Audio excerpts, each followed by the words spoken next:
Warahmatullahi wabarakatuh. Salam, Om Swastiastu, Namo Buddhaya, Salam Kebajikan. Kami dari Asisten Praktikum Perancangan Sistem Kerja 1 tahun ajaran 2021-2022. Sini saya Muhammad Raffi Herdiana, NPM 191063 1140 193, akan menjelaskan perihal sampling pekerjaan.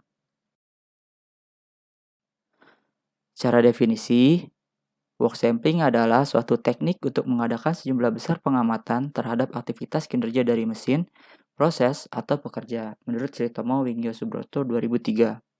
Metode sampling pekerjaan sangat cocok untuk digunakan dalam melakukan pengamatan atas pekerjaan yang sifatnya tidak berulang dan memiliki waktu yang relatif panjang. Dan secara prosedur pelaksanaannya cukup sederhana, yaitu melakukan pengamatan aktivitas kerja untuk selang waktu yang diambil secara acak terhadap satu atau lebih mesin atau operator dan kemudian mencatatnya apakah mereka ini dalam keadaan bekerja atau menganggur. Nah, dalam praktikum kali ini teman-teman akan melakukan pengamatan di CV atau UMKM kecil di dekat-dekat wilayah teman-teman sendiri. Nah, sini ada perbedaan work sampling dan metode jam henti. Work sampling sebagai berikut, ada pekerjaan bervariasi dan tidak berutin. Lalu untuk jam henti pekerjaannya rutin dan monoton. Manfaat dan kegunaan work sampling.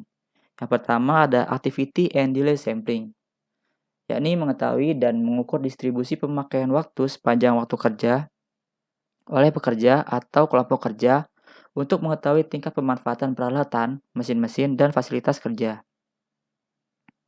Selanjutnya ada performance sampling, yakni mengukur performance index atau performance level dari pekerja sepanjang waktu kerjanya, serta untuk menghitung beban kerja dari pekerja serta memperkirakan kelonggaran bagi pekerja untuk pekerjaan tertentu.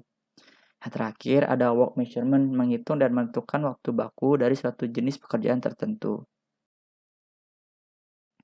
Oke, selanjutnya ada langkah-langkah sebelum melakukan work sampling, yakni menetapkan tujuan, pengukuran, serta tingkat ketelitian dan keyakinan yang digunakan. Nah, dalam praktikum kali ini, work sampling bertujuan untuk menentukan nilai waktu baku pada suatu siklus pekerjaan. Lalu, yang kedua adalah melakukan penelitian pendahuluan mengenai sistem kerja untuk mendapatkan waktu baku. Maka terlebih dahulu, harus mempelajari kondisi kerja dan cara kerja untuk mengetahui sistem kerjanya. Dan jika ditemukan sistem kerja yang belum baik, maka harus dilakukan perbaikan terlebih dahulu. Yang ketiga, ada memilih operator yang terampil dan dapat bekerja normal. Yang keempat, ada memilih operator yang terbiasa dengan sistem kerja yang ada atau melatihnya, yakni melatih operator agar operator dapat terbiasa dengan sistem kerja yang dilakukan melalui kurva belajar atau learning curve. Yang kelima adalah menyiapkan peralatan yang berhubungan dengan sampling pekerjaan. Sini peralatannya berupa stopwatch, papan, dan lembar pengamatan. Lalu ada kalkulator juga, dan terakhir ada alat tulis. Lalu yang keenam ada memisahkan pekerjaan atas elemen-elemen pekerjaan yang diamati. Nah, elemen-elemen kerja dibuat sedetail mungkin dan sependek mungkin, tapi masih mudah untuk diukur waktunya dengan teliti. Nah, dalam hal ini dibagi menjadi 4 kalau tidak salah, yakni produktif, kurang produktif, tak terhindarkan, dan vertigo. Lalu yang terakhir ada melakukan jam pengamatan secara acak dengan interval waktu.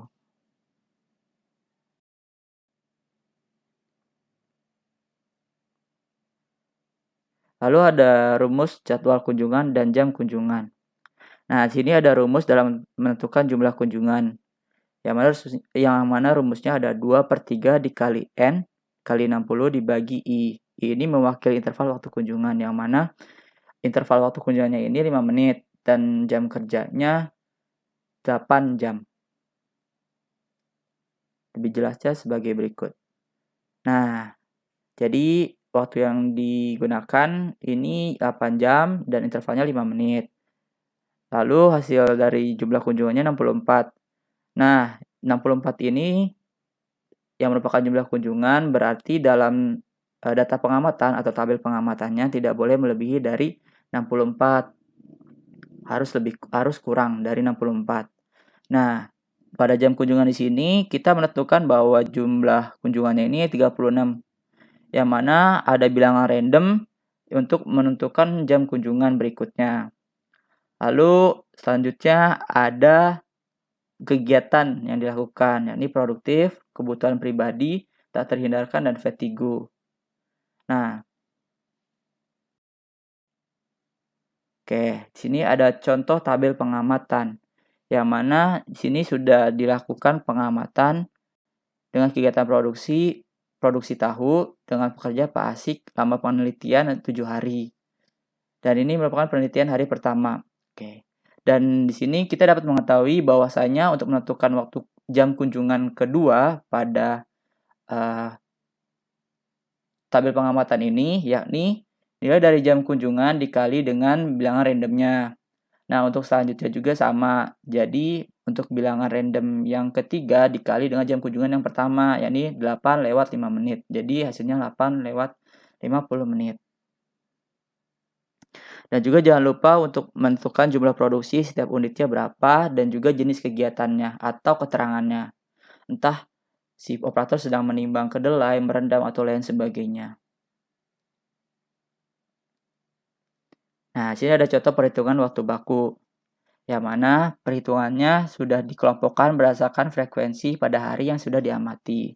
Yakni selama 7 hari dengan jumlah produktif 25 dan non-produktif sebagai berikut. Nah, lalu dilakukan perhitungan dengan kebutuhan pribadi 42 dibagi 250, yakni berupa jumlah total dari seluruh kegiatan yang dilakukan. Lebih seperti itu. Lalu dalam menentukan jumlah kelonggaran juga dengan rumus kebutuhan pribadi tak terhindarkan dan fatigue, dan hasilnya 0,312. Nah, sini ada juga rating performance, yang mana rating performance merupakan sebuah penyesuaian untuk menentukan waktu normalnya bagi si pekerja dalam melakukan pekerjaan. Dan sini ada 6, ada metodenya. Ini ada Westinghouse, ada Sumart, ada presentase, ada objektif, ada sintesa, dan ada Bedaux. Nah, kita ambil contoh misalkan menggunakan Westinghouse. Nah, di sini ada keterampilan ya atau skill. Nah, di sini si kita selaku pengamat ini memberikan penilaian terhadap operator. Bagaimana si operator itu memiliki kemampuan yang excellent atau sangat baik dengan lambang B1. Lalu kita menentukan faktor penyesuaiannya. Lalu dijumlahkan dan hasilnya 0,26 untuk faktor penyesuaiannya. Selanjutnya setelah kita menentukan nilai dari faktor penyesuaiannya, nah untuk faktor penyesuaian rumusnya 1 ditambah 0,26. Jadi faktor penyesuaian hasilnya itu 1,26. Nah, setelah itu kita juga harus menghitung jumlah pengamatan sudah diketahui, jumlah produktivitas sudah diketahui, tinggal mencari tahu persentase produktivitasnya. Dan selanjutnya juga ada jumlah menit pengamatan, jumlah produktivitas, dan jumlah barang yang dihasilkan selama 7 hari. Dan untuk rumus-rumusnya seperti berikut ini. Dan dihasilkan waktu bakunya yakni 6 detik. Nah, sini ada uji statistika, yakni untuk mengetahui persentase dari jumlah pekerjaan produktif. Yakni dihasilkan bahwa pekerjaan produktif 81,71% dibagi dengan jumlah harinya, yakni 7 hari. Hingga dihasilkan persentase produktifnya ini 68,82% atau 0,6882. Nah, perhitungan N atau jumlahnya yakni 252 dibagi 7 sama dengan 36. Dengan jumlah pengamatan 252 Nah, saja ada BKA dan BKB. Nah, sini merupakan uji keseragaman data. Nah, sebelum teman-teman untuk pada melakukan penelitian ini, teman-teman juga harus memahami perihal statistika yang sudah teman-teman pelajari sebelumnya, yakni pada uji keseragaman data. Nah, yang mana uji keselamatan data ini untuk mengetahui apakah nilai-nilai yang didapatkan dari penelitian teman-teman ini eh, tidak melewati batas kontrol atas dan batas kontrol bawah atau tidak termasuk dalam nilai-nilai ekstrim. Kurang lebih seperti itu. Dengan rumus sebagai berikut. Lalu ada perhitungan kecukupan data. Jadi gunanya kecukupan data ini apakah data yang sudah teman-teman amati dan sudah teman-teman ambil ini dapat melebihi dari data teoritisnya atau dengan kata lain n aksennya. Dan n aksen ini mewakili data teoritis dan n ini data yang teman-teman ambil. Lalu dibandingkan jika data teoritis lebih kecil daripada data yang teman-teman ambil, maka mencukupi. Kurang lebih seperti itu. Jika tidak, maka perlunya pengamatan hingga setara atau melebihi dari data teoritis tersebut. Mungkin sekian penjelasan dari kami selaku asisten praktikum perancangan sistem kerja 1. Kurang lebihnya mohon maaf. Wassalamualaikum warahmatullahi wabarakatuh.